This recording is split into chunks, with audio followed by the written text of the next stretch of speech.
show. What is up, Storm Chasers? That was quick. Okay.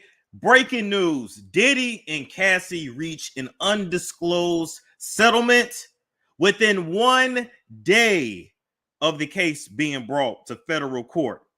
When I say so much of Diddy's tea has been being spilt, so many victims have been, alleged victims have been coming forward. He has literally been getting dragged so much, and I feel like us here on social media has played a part in that. Baby, we didn't got Cassie her vindication. She just filed the lawsuit Thursday. She was suing for $30 million. The undisclosed amount, I don't know. I feel like she got all 30. For it to be that quick, she got all 30. Now, most likely, Cassie can never speak on him again. Cassie, her husband, nobody.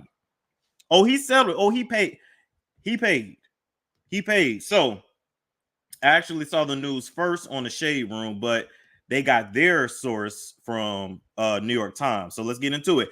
Cassie settles lawsuit accusing Sean Combs, a.k.a. Brother Love, a.k.a. Diddy, a.k.a. Puff Daddy, a.k.a. P Daddy, all right, of rape and abuse. The R&B singer Cassandra Ventura and the music mogul did not disclose terms of the settlement, of course, but it came 1 day after the explosive complaint.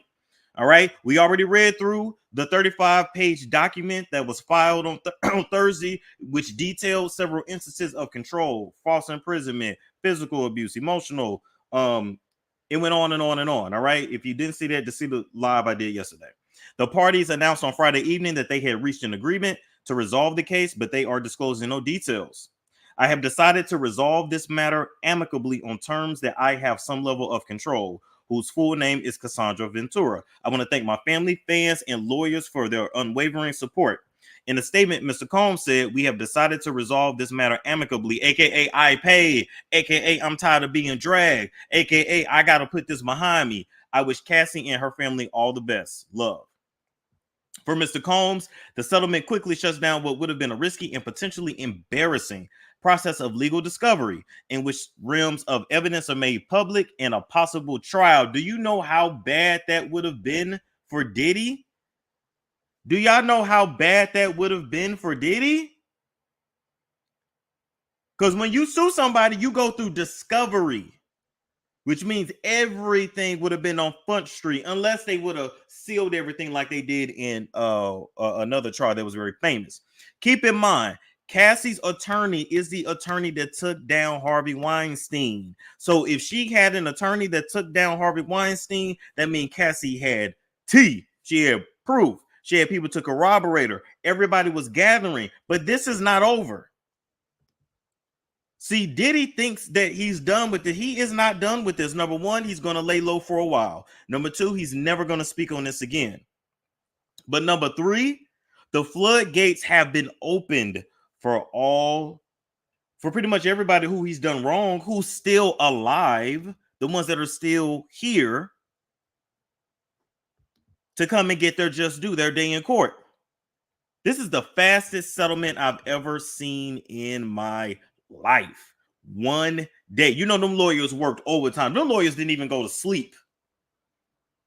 But the FBI has already been involved. FBI has already been involved. But Diddy didn't want no smoke. Do you see? And I keep telling y'all try to downplay the power of social media, baby. We play a huge power in this because we can't be controlled. And people have been posting receipts after receipt after receipt after receipt after receipt. People going back, people digging, but it's not done. Take that. We're still gonna dig into Diddy. Pause. But they settled.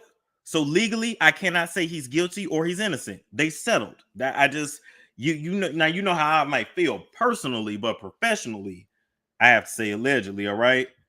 The New York Post says there's not a federal investigation. That's what they say, but it can always be picked up. Number one, and number two, who's to say that certain people weren't paid off? This is a very, very, very, very, very powerful man. The problem is when you have done so much dirt, and now you know your time is up for retribution. He's going to find himself in the same situation that R. Kelly found himself in in the same situation that Bill Cosby found himself in, is that you constantly got to pay off the people that you screwed over. The same situations that you see Steve Harvey being caught up in, allegedly. Constantly paying people off, constantly paying people to be quiet, giving them this, giving them that. And before you know it, see, this is, I figured this out, not only through therapy, but just after everything, honestly, I went through the last couple of years, that when you do wrong to get money, you might think you're really doing something, but it's going to find its way right back out the door. It's best to move correctly. It's best to move with integrity. It's just best to move the right way. You might think you're getting away with stuff. You're not. He's not going to be the only one. I'm not saying Steve Harvey was accused of what Diddy was accused of, but Steve Harvey has paid off past lovers, allegedly people he stole from, allegedly. The list goes on and on and on. So there's more. He's not done. He's not out the woods. But now Cassie and her husband, they can go about their business. She still has to deal with. She's still gonna be dealing with nightmares and PTSD for the rest of her life. But at least she got paid for her pain. And a lot of y'all might feel like, well, why does she want money? Because you know what? She can't get that time back. You might as well get paid for your pain. And if somebody wrongs you that has money, they should pay. Absolutely. Absolutely. And the amount of people that's been going against Cassie, it just really shows, like, damn, y'all really okay with women being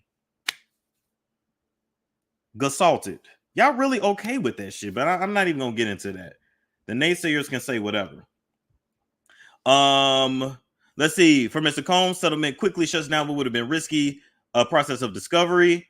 Ms. Ventura, who had already aired her accusations through a public complaint, avoids a cross-examination of the by the attorneys. And then they're just restating everything. So, with that being said, to wrap it up, even with the settlement, the damage to Mr. Combs' reputation and legacy may be substantial. In the days since Ventura's suit was filed, past allegations have resurfaced, and various musicians have publicly signaled their support for Ms. Ventura. Guess what? Aubrey O'Day, shout out to Aubrey O'Day, got on the phone with Willie from Day 26, got on the phone with D Woods, got on the phone with Don Richards. Now, I believe Andrea and the other girl, I think her name was Samantha from Danity Kane, the blonde girl, I think they signed NDAs already, which is why you don't hear from them. Andrea got married years ago and just left all this behind years ago. But we're not done with this. We're not done. We're not done at all. In a statement, Douglas Wigder, a lawyer for Ms. Ventura, said, "I am very proud of Ms. Ventura for having the strength to go public with her lawsuit. She ought to be commended for doing so. She absolutely should. She absolutely should." Listen, this is not over. Kamora Lee Simmons is going to come into play. You're going to hear more people speak out. I actually have an exclusive I got to drop right after this. That's going to further give detail into, further give you an insight into what happened. So I'm going to take comments very briefly, and then I got to get off here because I got to upload an interview real quick. The Breakfast Club snatched that video down this morning. I'm not surprised. They're mainstream, so they have to follow a certain code. Diddy trying to still have those freak off parties. Facts. And if you're doing a freak off party and everybody's consensual, that's one thing. But according to what Cassie stated, she was forced to be involved. Let me tell y'all something real quick. A lot of y'all don't know, and I'm talking about the men now because women understand. Just because somebody don't physically make you do something, if people use their power, your money, your career, threat of imminent violence to get you to do something, that's called coercion. I'm going to tell you a story. Went to school with a girl. I'm not going to name her name. She went on a date with old boy. He took her to Subway. This is when they had the $5 footlongs, right? And date was over. It was time to go home. And he said, "You going to perform fellatio on me." And she said, "No, I'm not doing that." Like, boy, stop. Boy, we ain't do nothing but went to Subway. Now, it's a shame that he thought that a $5 sandwich was worthy of fellatio, but I'm going to leave it alone. But nonetheless, he told her, if you don't blow me, I'm not taking you home. And so she did it. And he took her home. And she told the story at school the next day. And I kept trying to get her to understand, like, do you understand what just happened to you? And she thought it was a joke. I mean, she didn't get it. Maybe years later, it hit her. We all grown now. Maybe she realizes it now. I don't know. This would have been this is 2023. So this would have been between 2009 and 2010, because I was in high school. So it's sad, but I'm just giving you that example. That's coercion. If a man fly you out and pressure you to do XYZ because he flew you out, or he ain't gonna fly you back if you don't do XYZ, that's coercion. So that's gonna mess a lot of people up. And we're gonna hear more stories coming forward. All right. So I gotta go because I gotta upload this interview. Like, comment, subscribe, share if you care, and I will catch you all later. It's Storm Show.